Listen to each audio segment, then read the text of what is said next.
oras po natin sa buong Pilipinas. 4 na minuto na makaraan ng alas 10 ng morning. Humanda na sa mga malalaking balita. Trending viral. Pinag-uusapan sa buong Pilipinas at buong mundo. Ronda Pilipinas Headlines. Narito na ang mga headlines para sa Ronda Pilipinas.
Ronda Pilipinas. Ang mga malalaking mga balita, ang mga matitinding mga pinag-uusapan, ang mga maiinit at pinagtatalunang mga issue. Lahat hagip, lahat malalaman. Hindi lang sa buong Metro at Mega Manila. Kasama na ang buong Pilipinas. Hahagupit na ang mga malalaking issue sa Ronda Pilipinas. Live na live sa DWIZ AM Metro at Mega Manila. Naka-live din sa DWIZ News FM Regional Stations. Naka-live din sa Radyo Ronda AM Radio sa Pilipinas. Live ding mapapanood sa Aliw 23 Free TV. At naka-live din sa lahat ng DWIZ Digital News accounts, Facebook, YouTube at DWIZ News website.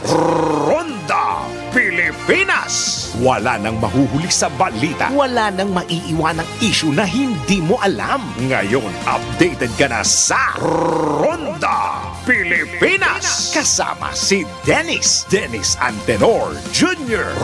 Ronda Pilipinas. Oh, ano signal yan? Yun! Oh, pampaganda, pampasaya, ha? Dahil tag-ulan na eh, hindi ba? Oh, hindi pa nga dinedeclare ng Pag-asa kung uulan na o tag-ulan na. Ay nako. Sige. Alam nyo ba na pinag-aaralan na iban ang TikTok sa Pilipinas? Ito'y balita ho last week at ang mga netizen ay nag-react ngayong weekend. Oo, nabalitaan nila kasi na may posibilidad, pinag-aaralan na iban ang TikTok sa Pilipinas. Naku, dami nag-react. Pero hayaan na natin ang mga otoridad na mag-decide. Kailangan mag-submit tayo. May mga pinag-aaralan silang mga bagay o meron silang mga detalye o data na alam na hindi natin alam. Let's just submit. Di ba? Okay, magandang araw, Pilipinas! Live na tayo. Dali, may nakaalala sa akin. Live na tayo sa DWIZ 882. And of course, live na rin tayo sa DWIZ News FM. And of course, sa Radyo Ronda. At sa lahat ng ginagawang radyo kanilang mga TV sa Aliw Channel 23. Magandang araw, Pilipinas. Ako ang iyong magiging tagapagbalita. Ako si Dennis Antenor Jr. Ronda Pilipinas. At narito na ang ating magiging weather, whether we like it or not. Patuloy na kumikilos pahilagang silangan sa Philippine Sea sa silangang bahagi ng Aurora Province ang bagyong Aghon. Ayon sa pag-asa, huling namataan ang bagyo sa karagatang sakop ng kasiguran Aurora. Taglay nito ang lakas na hangin aabot sa 140 km per hour at bugso na hanggang 170 km per hour. Nakataas naman ang signal number 2 ang ilang lugar sa Luzon, partikular na sa southeastern portion ng Isabela at northern portion ng Aurora. Signal number 1 naman sa Divilacan, San Mariano, San Guillermo, Jones, Etchague, San Agustin, Ilagan City, Benito Soliven, City of Kawayan, Makunakon, Angandaan o Angandanan. Ayun, Angandanan. Nagilian sa Isabela, Madelia, Nagtipunan, Aglipay sa Quirino, Alfonso Castañeda sa Nueva Ecija. Ronda Pilipinas. Samantala, pinangangambang patay ang 3 katao sa lalawigan ng Quezon, bunsod ng pag-ulang dulot ng bagyong Aghon. Batay sa ulat ng Quezon Provincial o Police Provincial Office sa PRO o Pro A4A, Pro-A. Isang lalaki ang nadaganan ng bumagsak na puno habang natutulog sa barangay Sampaga, San Antonio. Natagpo naman ng isang sanggol sa katubigan ng Sitio Resettlement, Barangay Ilayang Polo, Pagbilao. At nadaganan naman ng bumagsak na bully tree sa tiyan ang isang lalaki habang natutulog sa Barangay Ibabang Iyam, Lucena City. Si Dennis Antenor Jr. Ronda Pilipinas. Tanggap tayo ng report.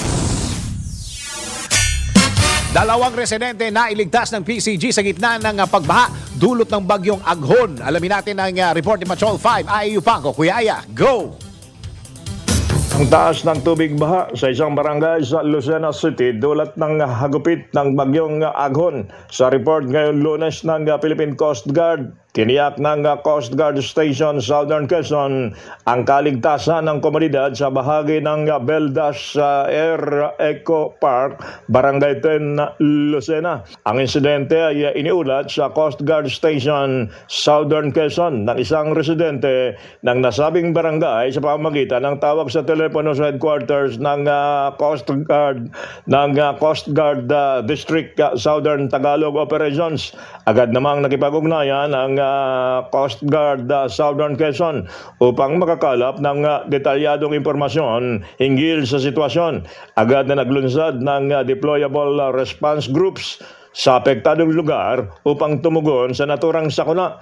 Matagumpay namang nailikas ng Coast Guard Response Team ang kabuang 19 na individual, kabilang ang 16 na matatanda at 3 bata. Ito sa Patrol Number 5. IAU pang Comparison Kilometer ng Lakas, DWIC. Nagbabalita ng tama, naglilingkod ng tama. Ronda Pilipinas. Samantala, isa pa pong report. Senate President Escudero blanco sa pahayag ni Congressman Lagman na lalakas na ang tsansa ng Chacha sa pagpapalit ng Senate leadership.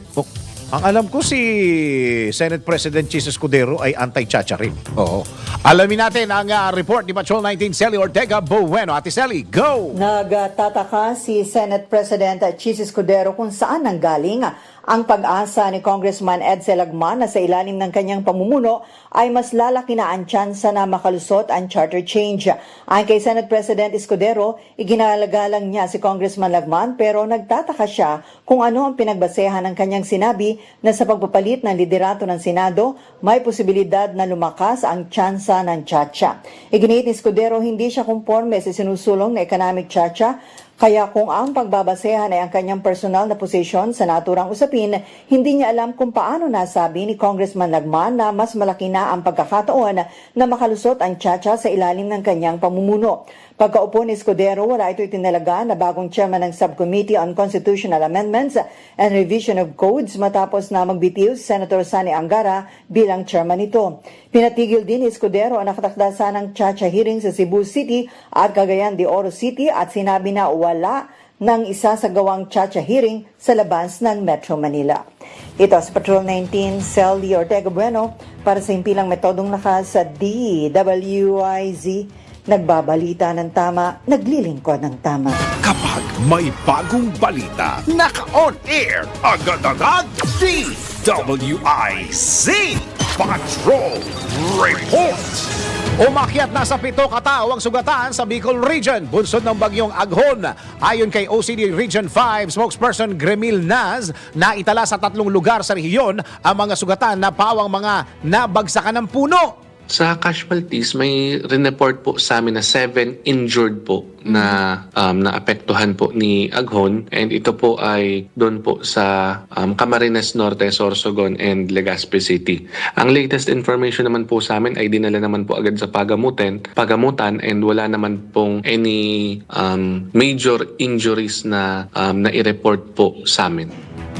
Gayunman, binigyan din ni spokesperson Naz na manageable na ang naging epekto ng bagyo sa Butuan, Masbate, kung saan naglandfall ang nasabing bagyo. Sa ngayon, ma'am, wala naman pong nakarating sa amin na any additional po na reports on the weather disturbance doon po sa part na pong yun ng Batuan, Masbate. And tumawag naman po kami sa Provincial DRM Office. Manageable naman po na yung mga naging effects. Yan po ang tinig ni OCD Region 5 spokesperson Gremil Naz sa panayam ng DWIZ. Ronda Pilipinas. Samantala, lubhang napuruhan ng pag-ulang dulot ng bagyong Aghon ang lalawigan ng Quezon. Itong kinumpirma ni Office of Civil Defense Calabarzon spokesperson Randy De La Paz, kung saan aabot sa halos 300 pamilya o katumbas ng mahigit 1,000 individual ang naapektuhan ng bagyong Aghon. Sa panayam ng DWIZ, sinabi ni spokesperson De La Paz na 10 evacuation center ang kanilang minomonitor upang matiyak ang kaligtasan ng mga naapektuhang pamilya sa nabanggit na lalawigan. As of the data po na na-capture ng ating RDRIMC EOC or ng ating Emergency Operations Center, meron po tayong naiulat na 292 families consist of 1,028 individual na nasa mga evacuation center po sa kasalukuyan. Ang malaking bilang po nito mula po sa probinsya ng Quezon, wherein again, we have a total of 244 out of that 292 nasa loob po ng evacuation center. Bale, 10 evacuation centers po yung minomonitor na ngayon. And then meron rin po tayo mga naiulat na outside evacuation centers. Dagdag pa ng tagapagsalita na nalubog sa baha ang bayan ng Mauban at Lucena. Bagamat inaalam pa ng OCD kung ilan ang bilang ng mga naapektuhang individual sa nabanggit na lugar. Sir, we can say, actually, talagang nakita rin natin sa mga ulat sa social media at mga report sa atin ng ating local government unit. Medyo talagang nakaranas ng matinding pagbaha itong dalawang bayan sa Quezon Province, ang bayan ng Mauban and also ang lungsod ng Lucena. Pero kuyan po, may mga ulat po tayo ng evacuees dito po sa dalawang LGU na to, both sa Mauban and sa Lucena City. And ngayon, sir, ito yung patuloy na inaalam ng ating Regional Emergency Operations Center kasi Ang tanong dyan, kung meron na silang kuryente, Wala pa, no? Ako'y may kakilala ho dyan at ang sabi sa akin ay wala pang kuryente at tanong siguro, ganong kalawak pa o ganong karami pa yung mga kababayan natin na wala pang kuryente hanggang sa mga oras na ito. Yan po ang tinig ni OCD Calabarzon, spokesperson Randy De La Paz sa panayam ng DWIZ. Si Dennis Antenor Jr. Ronda Pilipinas. Samantala, tanggap tayo ng report. Kamara, buhay pa rin ang pag-asang makapagpasa o makakapasa na sa Senado ang RBH 6 ba yun? Di ba 7 yun? Alamin natin ang report ni Patrol Loven Tina Nolasco. Tina! Umaasa pa rin si National Unity Party President El Rey Villapuerte na maaprubahan na sa Senado ang isinusulong na pag-amyenda sa economic provision ng 1987 Constitution o RBH 6 sa ilalim ng paumuno ni Senate President Chis Escudero. Kasunod na rin ito ng nakatakdang pagpupulong ni House Speaker Martin Romualdez at Escudero ngayong linggo upang talakayin ang legislative agenda ng administrasyon tulad tulad ng economic charter change. Binanggit din ng kongresista ang ulat ni Escudero na aalisin sa subcommittee na pinamumunuan ni Senator Edgardo Angara ang inaprobahang bersyon ng Kamara ng nasabing panukala o ang RBH 7 at ibabalik sa Mother Committee sa Constitutional Amendments at Revision of Codes na pinamumunuan ni Senator Robin Padilla, isa sa supporter ng panukala. Mabatid na una nang sinabi ni Villapuerte ang pag-asang oras na ipasa na ng Senado ang RBH 6, magiging mabilis na lamang ang pagpasa ng pinal na congressional bill sa Bicameral Conference Committee at ang subsequent ratification ng Senado at Kamara dahil nakaayon ang unang ipinasang RBH 7 ng mababang kapulungan sa RBH 6 na bersyon ng Senado. Ito si Patrol 11. Tina Nolasco para sa impilang may todong lakas DWIZ, nagbabalita ng tama, naglilingkod ng tama. Ronda Pilipinas. Samantala, isa pa pong report. Panukalang amendment sa Rice Tarification Law tatalakayin ng Senado sa pagbabalik ng sesyon sa Hulyo. Sa zona na ito, alamin ho natin ang report ni Patrol 19 Sally Ortega. Bueno, Ate Sally, go! Target ng Senado na matalakay na sa plenaryo ang panukalang amyenda sa Rice Tarification Law sa pagbabalik ng kanilang sesyon sa huling linggo ng Hulyo.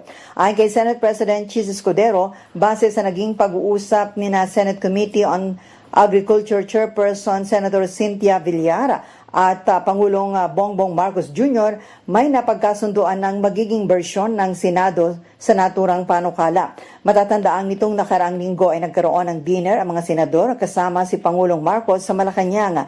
Sinabi ni Escudero na batay sa napagkasunduan, tatapusin ni Senator Villar ang mga pagdinig sa panukalang amendments sa Rice Tarification Law ngayong naka-adjourn ang sesyon para sa pagbubukas ng kanilang sesyon sa Hulyo ay matalakay na ito sa plenaryo. Pinihag naman ni Escudero na sang-ayon siya sa agam-agam ng ilang mababatas ukol sa pagbabalik ng mandato sa National Food Authority na mag-angkat at magbenta ng bigas. Dapat anyang matuto na tayo sa mga pagkakamali ng nakaraan. Kaya naman ang direksyon anya ay bubuuin nilang panukala ay ibibigay sa Department of Agriculture ang kapangyarihan na mag-angkat ng bigas. Ito si Patrol 19, Sally Ortega Bueno, para sa impilang metodong lakas sa DWIZ. Nagbabalita ng tama, naglilingkod ng tama. Kapag may bagong balita, naka-on air, agad-agad, DWIZ Patrol Report. Alamin ho natin kung nasaan na dahil ho dito kung gusto niyo hong malaman dito ho sa Metro Manila ay medyo umaaraw-araw na ng kaunti. Oo, nakita ko na si Haring Araw kaya yung mga naglalaba ay nagdesisyon ng maglaba. Alamin nga natin kung talagang nasaan na itong si Aghon. Ha? Okay, narito ito na ang ating weather report again. Pinakahuli, pinaka-latest, pinaka-napapanahon, whether we like it or not, ito ang magiging DWIZ Weather Report. At makakasama natin sa ating pinaka-latest weather report ako muna, yung unang pogi muna. si Daryl Justin. Daryl, nasaan na yung si Aghon? Go! Ito ang ating latest weather report na panatili ng bagyong Aghon. Ang lakas nito habang kumikilos papalabas ng Philippine landmass. Huli itong namataan sa layong 105 kilometers silangan ng Baler Aurora at nagtataglay ng lakas ng hangin na umaabot sa 114 kilometers per hour at pagbugso na umaabot sa 117 kilometers per hour. Mabilis ang pagkilos ng bagyo sa direksyon ng north-northeast sa bilis na 10 kilometers per hour. Samantala, nakataas pa rin ang signal number 2 sa southern portion ng Isabela, northern portion ng Aurora at Polillo Islands. Habang signal number 1 naman sa northeastern at southern portion ng Isabela, eastern portion ng Quirino, eastern portion ng Nueva Vizcaya, Bulacan, central portion ng Quezon, Camarines Norte at northwestern portion ng Camarines Sur. At yan ang aking weather report, whether you like it or not. Ako po si Daryl Justin, nagbabalita ng tama, naglilingkod ng tama. Balik sa'yo, Dennis! Pinakahuli, pinaka-latest, pinaka-napapanahon, whether we like it or not, DWIZ Weather Report. Ronda Pilipinas. Pero hindi pa yata pwedeng Daryl, hindi pa yata pwedeng sabihin na tag-ulan tayo. Hindi pa. Kasi parang sa pagkakaalam ko, ang factor ng pag-asa dito, kailangan may 5 araw na sunod-sunod sa isang 5 araw? lugar na umuulan. Ah. Pag nakita na ng pag-asa na may isang lugar, 5 days straight umuulan, saka sila magdedeklara. So sa ngayon, kasi umaraw na naman, wala pang tag-ulan. Yan, parang kanina pagbangon ko, medyo makulimlim, umaraw ngayon, medyo makulimlim ulit. So, naglalaro pa ang araw kung Oo nga. papatuloy niya. Kaya yung mga kababayan natin na mga nanay, mga misis, nagdesisyon muna, ayan, wala na naman yung araw. Kanina na, may araw. Nung umupo ka dyan, nawala yung araw. Mamaya, pag alis ko dito, aaraw ulit yan. I-on ko lang yung switch dun sa loob. Maraming salamat, Daryl. Salamat. Si Daryl ang makakasama natin pagdating sa mga weather reports. Ha? Thank you very much. Tuloy ang mga balita sa Ronda Pilipinas. Ronda Pilipinas. Eto, 15 senador nag-aklas bagong Senate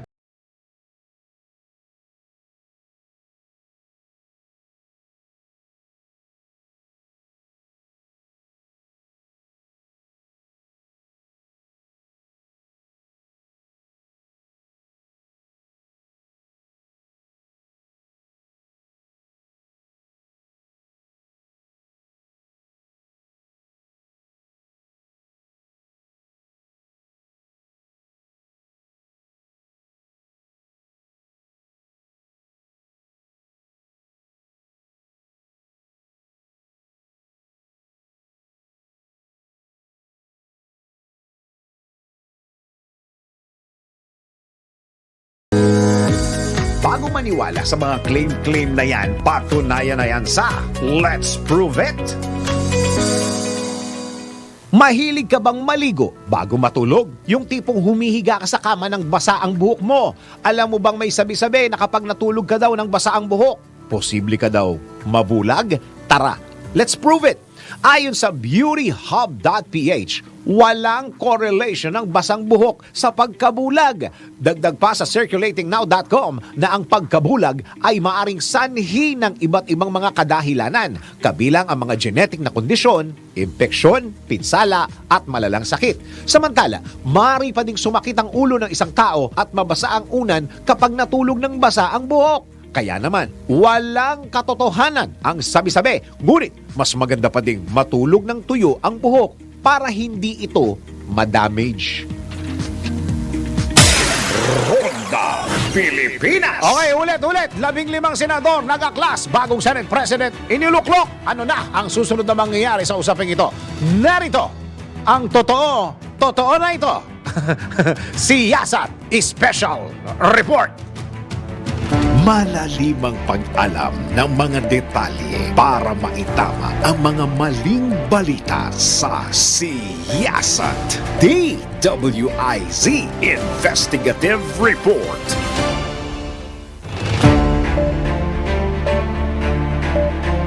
Naging emosyonal si Senate President Juan Miguel Zubiri sa kanyang talumpati kaugnay sa pagbibitiw bilang pinuno ng Senado nitong Lunes, Mayo 20. Isa sa pinasalamatan ni Senador Zubiri ang mga senador na sumuporta sa kanya kasabay ng pag-aming marami siyang hindi sinunod na naging dahilan ng pagbaba niya bilang Senate President. I have never dictated my position on any of you. You know that. I've always supported your independence, which is probably why I face my demise today. I failed to follow instructions from the powers that be. Simple as that. I've listened to all my colleagues throughout my Senate presidency. And again, I listened to them today. As we head into a new period for the Senate, I fought the good fight. If I've ruffled some feathers in doing so, then so be it.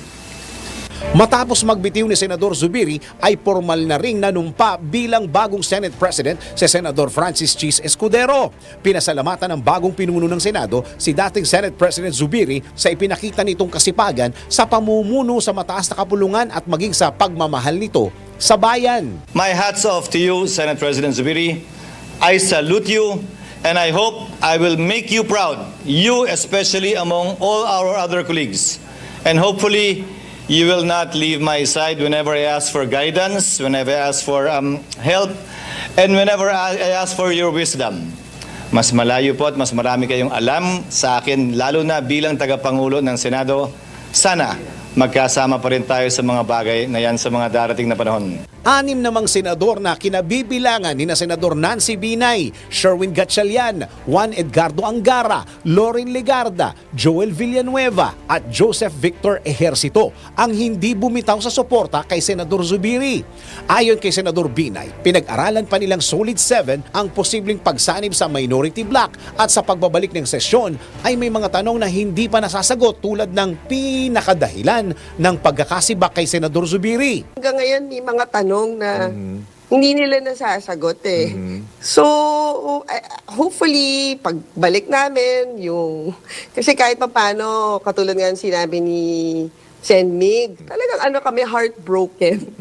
Kasi hanggang ngayon hindi namin alam yung dahilan kung bakit natanggal, di ba? Parang hindi naman naging tamad yung mga officers namin. In fact, from opening to closing, nandun. Di ba? Laging present. Tapos yung mga trabaho na hindi naman bahagi ng trabaho nila, inaako na rin nila para lang maipasa yung isang batas. So, di ba, hindi tamad yung grupo namin, pero natanggal. So, parang nga namin, ganun ba ngayon na pag masipag ka, tinatanggal ka?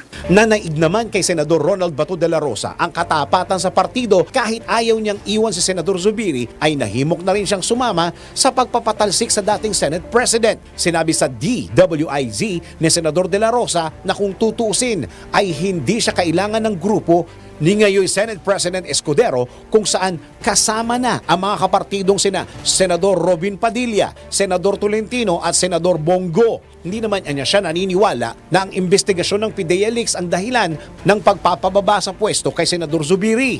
Kaya nga ako napaiyak nung nagsaludo siya sa akin because I want to convey the message to him that, boss, I failed to win the war for you. Pasensya na ha, at hindi ko na-control yung dapat kontrolin ko. Yun lang ang gusto parating sa kanya. Ako'y pumirma. Kasi ganito, the battle has been won by Chis Escudero. Tapos na, galing na sila doon sa office ni Senator Migs na nagpaalam na we have the numbers, we have 14 signatures, all they need was only 13 signatures to unseat Migs Zubiri. They have already 14 signatures, inform nila si Senator Migs na we are going to take over the leadership of the Senate, and pumayag na si Migs, nag-usap na sila doon sa opisina ni Migs. So, panalo na sila. Planado at disiplinado. Ito naman ang paglalarawan ni Senate Minority Leader Coco Pimentel hinggil sa pagkudeta kay Senador Zubiri. Gayunman, ipinabatid ni Senador Pimentel na kailangan na ring mag-move on na ang lahat dahil nasunod naman ang rule ng Senado hinggil sa pagpapalit ng liderato rito. Ang advice ko kasi sa lahat na ng senador i-accept na namin yung realidad kasi ang rules naman namin basta't may 13 kang supporter, kasama sarili mo, so actually kailangan mo lang 12 kasi isama mo na sarili mo, di 13 na kayo yung grupo. Ikaw na ang Senate President. Ganun ang rules namin eh. Bukod sa pagpapalit sa Senate President, itinalagang bagong Senate Minority Floor Leader si Senador Francis Tolentino at si Senador Jingo Estrada bilang Senate President pro tempore. Isa-isa na rin napuna ng mga committee chairmanships sa Senado, bagamat ang iba pang chairmanships ay nananatiling hawak ng ilang senador. Umaasa ang sambayanan na mas magiging masigasig ang mga senador sa pagsusulong at pagpasa ng mga panukalang magpapaangat sa buhay ng mga Pilipino na siyang dapat na maging priority nila dahil ang mga Pilipino ang nagluklok sa kanila sa pwesto. Naniniwala ang siyasat team na isasantabi ng mga senador ang kani-kanilang paksyon at grupo at magtatrabaho na lamang ng maayos sa abot ng kanilang makakaya. Magtulungan at huwag maghilahan para sa isang progresibong Pilipinas. Sa ngalan ng Siyasa Team, ako si Dennis Antenor Jr. nagbabalita ng tama, naglilingkod ng tama.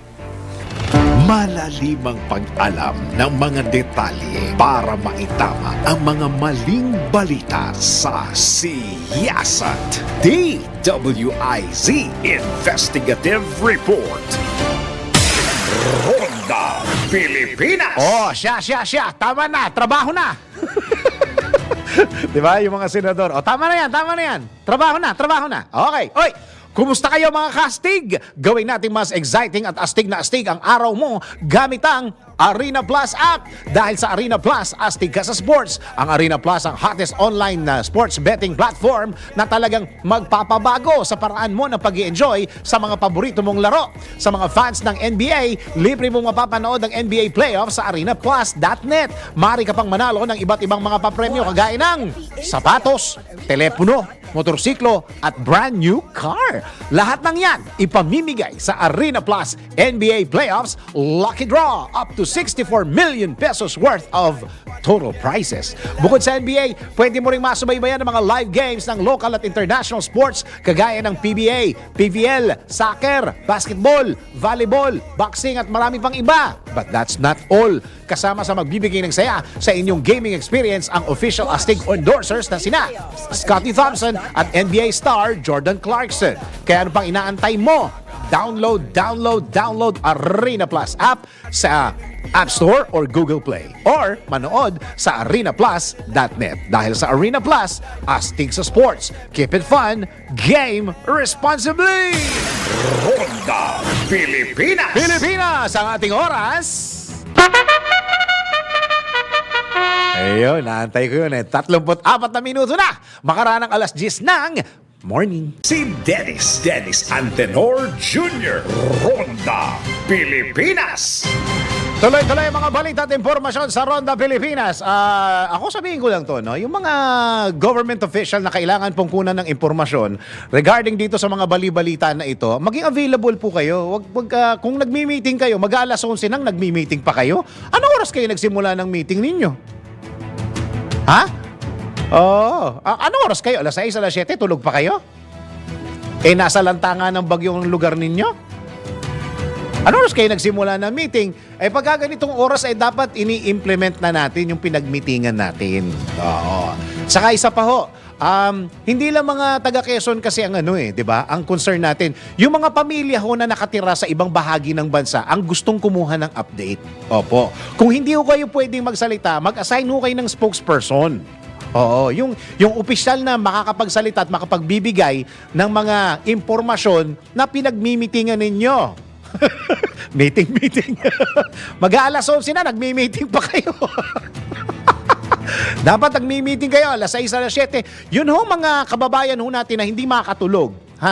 Dahil walang kuryente at baha hanggang ngayon, hindi ho sila makatulog ng mga ganyang oras at kailangan nila ng impormasyon. Oo. Then, yung mga kababayan po at yung mga pamilya, mga kaibigan, di ba, na nakatira sa Metro Mega Manila, sila ho rin, nag-aalala. At makakakuha kami ng mga fresh na mga impormasyon pagkagaling po sa inyo dahil kayo po ang nandyan. Oo. Mag-a-assign po kayo kung sino ang pwedeng magsalita. Oo. Hindi naman pwede sa mga taga Maynila kami kumuha ng mga impormasyon. Kayo mga taga dyan mismo sa mga apektado ng baha. Oo. Diba? Tatanong sana natin din kung anong ginawa nung papalapit ang bagyo. Ang dami mga kababayan natin di ba? Nabaha at wala pa rin sa mga bahay nila hanggang ngayon. Di ba? Anong preparasyon ng ginawa? Sige. Sige na nga. Diretso na tayo. Move on na tayo. Tuloy ang mga balita. Ronda Pilipinas! Samantala, isang report. Mag-assign lang kayo. Mag-assign lang kayo ng isang spokesperson o kaya nakakaalam kung ano nangyayari at ma-update ang buong Pilipinas. Ano po? Samantala, Alexi Brooks ng Iloilo planong kunin ng provincial government bilang tourism ambassador. Alamin natin ang report na mula sa DWIZ News FM Iloilo, Western Visayas, 89.5 DWIZ News FM. Richard Virtuso. Richard, go! Pinag-iisipan ng pamalaang panlalawigan ang pagtatalaga kay Ilongga Beauty Queen Alexi Brooks bilang Tourism Ambassador para sa Iloilo. Si Brooks, tubong bayan ng Leon, ay nakakuha ng kamakailan titulong Miss Eco International Philippines. Si Governor Arthur Defensor Jr. ay nagpahayag ng sigasig tungkol sa potensyal na papel ni Brooks na binanggit ang kanyang kamakailang tagumpay sa pageant bilang isang mahalagang asset para sa mga pagsisikap na promosyon sa Iloilo. Ito ay isang panalo para sa lalawigan, anya, na nagbibigay diin na ang pakikilahok ni Brooks ay magiging napapanahon para sa pagsulong ng lokal na ecotourism. Ibinunyag din niya ang napipintong planong maglabas ng Executive Order or EO para sa turista sa barangay for More Progress Iloilo. Ang inisyatiba na ito ay naglalayong gamitin ang mga barangay bilang mga lugar para sa mga kaganapan sa turismo at itatag ang mga ito bilang mga punto ng pangangalaga para sa mga turista alinsunod sa Provincial Tourism Development Plan. Binalangkas niya na ang mga inimungkahing responsibilidad ni Brooks bilang isang ambasador ay kasama ang pagtataguyod ng Executive Order at pagkatawan ng parehong lungsod at lalawigan ng Iloilo sa mga turista. Binigyan din niya na ang kalagaan ng pagpapahusay ng industriya ng turismo sa antas ng barangay upang bigyang kapangyarihan ang mga lokal na komunidad na mabisang malugod at mag-host ng mga turista. Umaasa si Defensor na ang mga hakbanging ito kapag naipatupad ay magpapalaki ng mga lokal na kita sa pamagitan ng pagtaas ng mga aktibidad ng turista. Si Brooks ay kabilang din sa top 10 finalist sa Miss Universe Philippines 2024. Mula dito sa DWIZ, NOS FM 89.5 Western Visayas, Richard Cordero Bertuso, nagbabalita ng tama, naglilingkod ng tama. Ronda Pilipinas. Samantala, isa pa pong report. 150 kababaihan sa Dagupan nabigyan ng libreng cervical cancer mass screening. Uy, good report. Alamin natin o good news para sa mga kababayan natin yan. Mula sa 89.3 DWIZ News FM, Northern Luzon, Susan Yadaw. Ate Susan, go! Nasa 150 kababaihan sa Dagupan, edad 30 hanggang 65 anyos ang tinuruan at nasuri para sa cervical cancer sa libreng mass screening noong Biyernes, May 24 sa Region 1 Medical Center Annex sa Barangay Bunuan, Binloc, Siyudad ng Dagupan. Ayon kay Dr. Riwel Bobis, ang head ng Disease Prevention and Control Section ng DOH Center for Health Development, ang inisyatiba ay bahagi ng mga pagsisikap ng DOH na itaas ang kamalayan tungkol sa dumarami ngunit may iwasang issue sa kalusugan at matiyak na lahat ng kababaihan ay may access sa mahalagang serbisyong medikal. Nanood ang mga benepisyaryo na may maikling video tungkol sa mga panganib sa cervical cancer na ipinakita upang turuan sila tungkol sa sakit, pag-iwas nito at kahalagahan ng regular na screening. Binigyan din ni Dr. Bobis ng pag-access sa pangangalagang pangkalusugan ay isang pangunahing karapatan. Ang pagsusuri sa cancer sa cervix ay nakakatulong raw na matukoy kung ang isang babae ay may cervical cancer o siya ay nasa panganib na magkaroon nito sa maagang yugto at ito ay upang mas magamot ng maaga. Sabi pa ni Dr. Bobis, kung may sexually active o nasa panganib para sa sexually transmitted infections at human immunodeficiency virus, dapat din isalang-alang ang cervical cancer screening simula sa edad na 25. Para sa mga nagpositibo, kung meron man, sinabi ni Bobis na ang libreng follow-up na pangangalaga ay ibibigay pagkatapos ng screening sa Region 1 Medical Center. Mula sa DWIC 89.3 News FM Northern Luzon, ito si Susan Yadaw, nagbabalita ng tama, naglilingkod ng tama. Ronda Pilipinas. Samantala, we're saying hi, magandang araw sa lahat ng mga nagyoyosi. Binati yung mga nagyoyosi. Ayan. Alam ninyo, hanggang ngayon bawal ang paninigarilyo sa pampublikong lugar. Baka nakakalimutan nyo na yan May parusa yan. Ito paninigarilyo sa pampublikong lugar. Alamin natin ang kaparusahan mula sa NBI report mula kay Angelo Bainyu. Alamin kung bawal o hindi. Dahil kung di mo alam to, kaso ang kakaharapin mo sa NBI. Nako, bawal ito. Paninigarilyo sa pampublikong lugar? Nako, bawal ito. Kahit saan ka magpunta, may naninigarilyo kang makikita. Kaya ingat-ingat dahil baka maging second-hand smoker ka pa. Noong taong 2017, nilagdaan ni former President Duterte ang Executive Order 26 o ang pagbabawal sa paninigarilyo sa mga pampublikong lugar. Halimbawa nito ay sa loob at labas ng mga ospital, eskwelahan, terminal o sa mga kainan. Ang parusa sa paglabag sa Executive Order 26 ay iaayon sa Section 32 ng Republic Act 9211 o ang Tobacco Regulation Act of 2003. Ang nagkasala ay pagmumultahin ng mula 500 hanggang 10,000 piso, maaari ring bawiin ang permit at license sa mga nag-ooperate ng business. Ipinagbabawal din ang pagbebenta, pagbibigay at pagbili ng sigarilyo sa mga minor de edad. Magmumulta ng hindi bababa sa 5,000 piso at maaring makulong ng hindi hihigit sa 30 araw ang sinumang lalabag. Hindi madaling ihinto ang nakasanayang bisyo, pero siguro oras na para humanap ng ibang mapaglilibangan. Maging disiplinado para hindi ka masabihan ng, "Nako, bawal ito." Ronda Pilipinas. Huwag na kayo manigarilyo. Okay, teka muna. Mag-happy birthday muna ako. Happy birthday kay Mama Beth Samson, ang palengke queen ng DWIZ and Aliw Channel 23 Metro Patrol reporter. Ha? Happy birthday. Birthday pala ni Mama Beth? Ilang taon na yun? Tinawag lang na. Oh, doon sa mga nahihirapang mag-isip na ihahanda ha, sa paparating ninyong celebrations tulad yung mga yan. Happy birthday, happy fiesta. Siguradong mabubusog ang inyong mga bisita at mga loved ones sa Kumeya. Mapa-anniversary, birthdays o simpleng merienda, tiyak na mabubusog ang buong pamilya sa Kumeya Bihon, Kumeya Palabok at Kumeya Sotanghon. Lahat ng selebrasyon ay sasaya basta't busog ang buong pamilya. Ibig kong sabihin, Kumeya 3Q Bihon. Ay naku, masarap talaga! Ronda Pilipinas. Oh, ready na ba kayo mga ka-Bingo Plus sa ating DWIZ Bingo Plus numero panalo? Kombinasyong tama, malaki ang tama. Makinig mabuti dahil babanggitin na ng DWIZ. Announcer ang tamang kombinasyon ng letra at numero. DWIZ. Numero panalo. Hatid ng Bingo Plus. Bingo sa saya, plus sa panalo.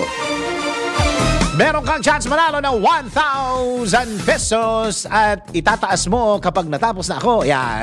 500 pesos kapag tama ang 5 combinations at another 500 pesos kapag meron kang Bingo Plus app. Simple lang manalo, kailangan lamang abangan ang 5 letter and number combinations sa mga programa ng DWIZ at i-text ang sagot sa 0960-880-6424. Kasama ng inyong pangalan, /edad, /address at /5 combinations of the day. At para sa ating ikalawa lang to ha, ikalawang combination for today sa letrang I, 21.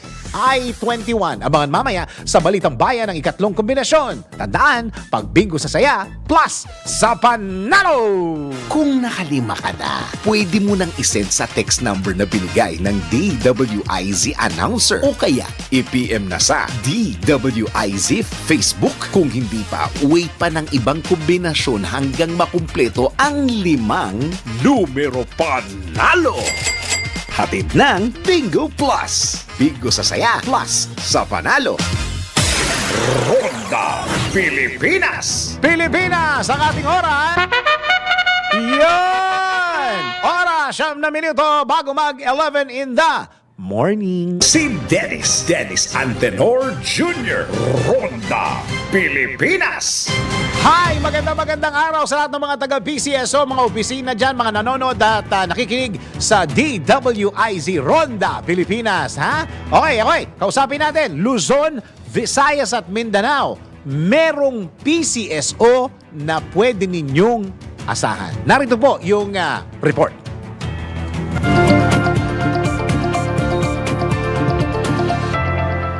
Mas malawak at mas maraming mga Pilipino ang natutulungan ng PCSO dahil sa mas pinaraming branches nito sa buong bansa. Ayon nga kay Mr. Charles Cruz, OIC Division Chief 3, Northern and Central Luzon Department, na Luzon, Visayas at Mindanao mayroong PCSO na maaasahan.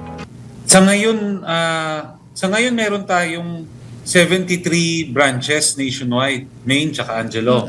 Yes, sir. To break it down, sa Northern and Central Luzon, covering regions 1, 2, 3, and the Cordillera Administrative Region, we have 21 branches.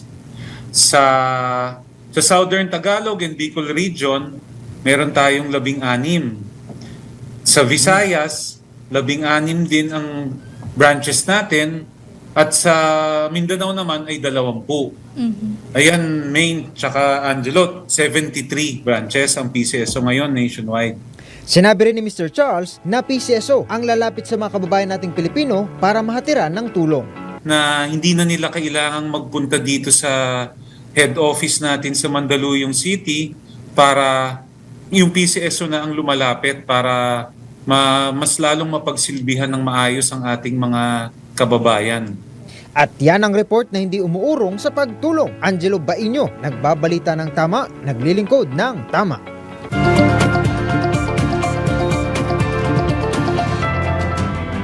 Alam nyo ba na ang katumbas ng bawat taya sa Philippine Charity Sweepstakes Office o PCSO ay kawang gawa? Sa bawat ticket mo, siguradong may matutulong ang Pinoy sa kanilang pangangailangang medikal. Dahil sa PCSO, basta kawang gawa at magtulong, hindi kanila uurungan. Kaya palaging tandaan, ang bawat taya may kawang gawa. Ronda Pilipinas.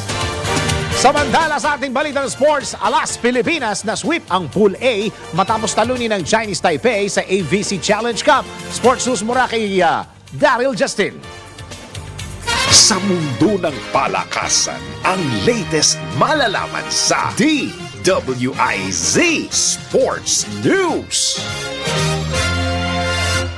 4-0. Taas noong pinagmamalaki ito ng Alas Pilipinas Women's National Volleyball Team matapos nilang talunin ng Chinese Taipei at masweep ang kanilang pool sa unang sigwada ng AVC Challenge Cup.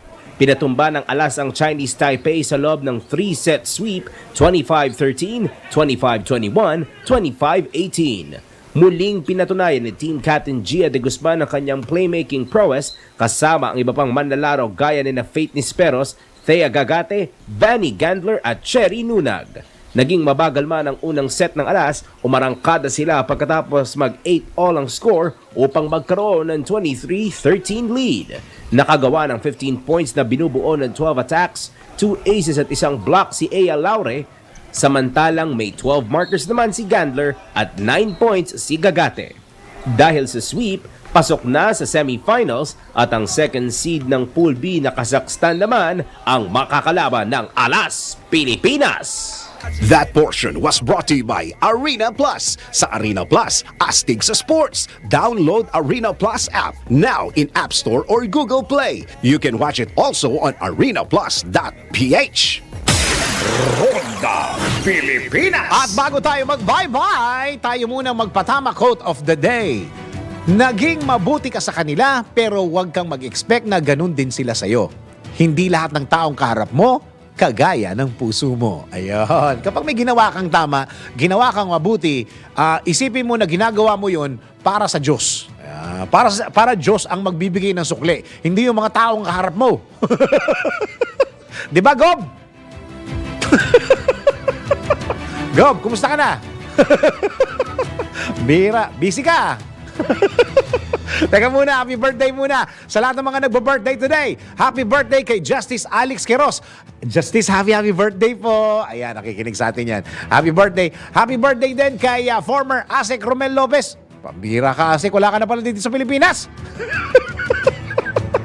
Nasa abroad ka na pala? Hi, ingat-ingat dyan, ASEC, ha? Friends tayo. Happy birthday din kay Mama Beth Samson ng DWIZ Aliu, Channel 23 reporter. Happy birthday! Yan ang kabuuan ng mga balita at impormasyon sa Ron.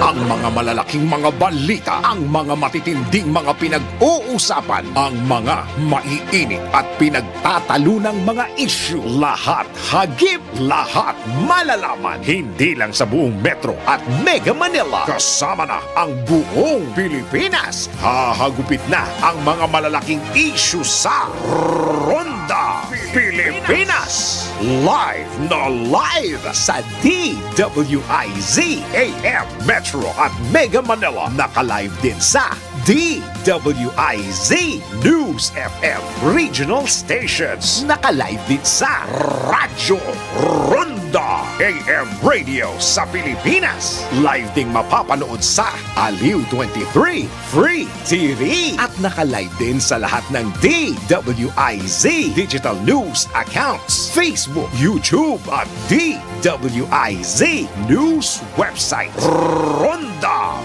Pilipinas. Wala nang mahuhuli sa balita. Wala nang maiiwanang issue na hindi mo alam. Ngayon, updated ka na sa Ronda Pilipinas. Kasama si Dennis Antenor Jr.